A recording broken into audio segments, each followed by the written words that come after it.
let's learn how to make this watch assembling together animation effect in Geo Nodes. Let's get a 3D model of a watch.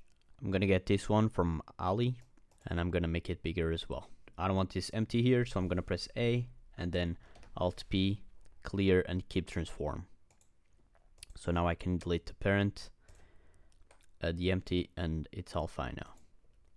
Let's make sure the watch, every part of the watch is in a collection right here, and all we have to do left is add a plane. Let's add a new geometry node setup and delete the group input. Okay. After this, let's bring our collection into the geometry node setup and connect it to the geometry output. And now what we're gonna do is check separate children and reset children, so we can animate it each one separately. To give it that up and down effect on the z-axis, let's add a set position node, and for each instance to have a different height on the z-axis, we are gonna need an index node and then a evaluate at index 1.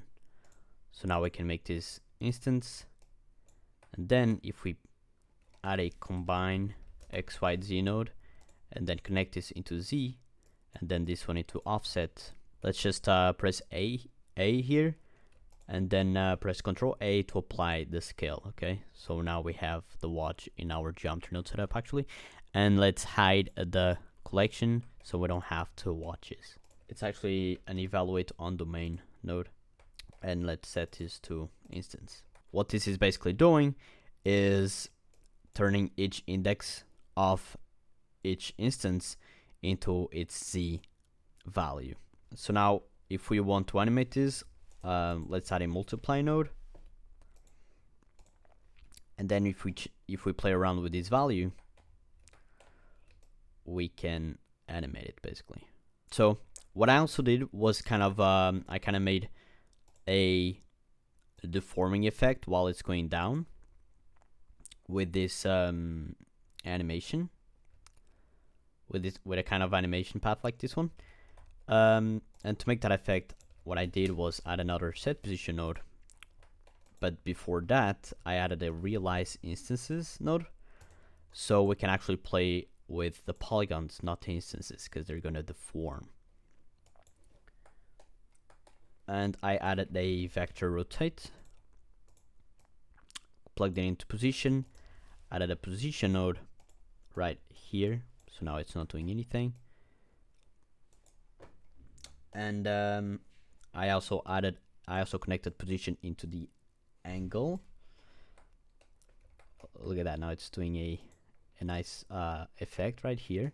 We can duplicate this node and play with it as well like that.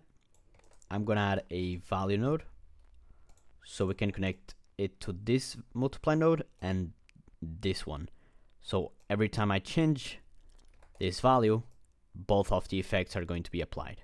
You can decide what axis you want this animation to affect, but the one I did, I set it to be the x-axis. So I'm gonna turn everything into 0 and then here make it 1.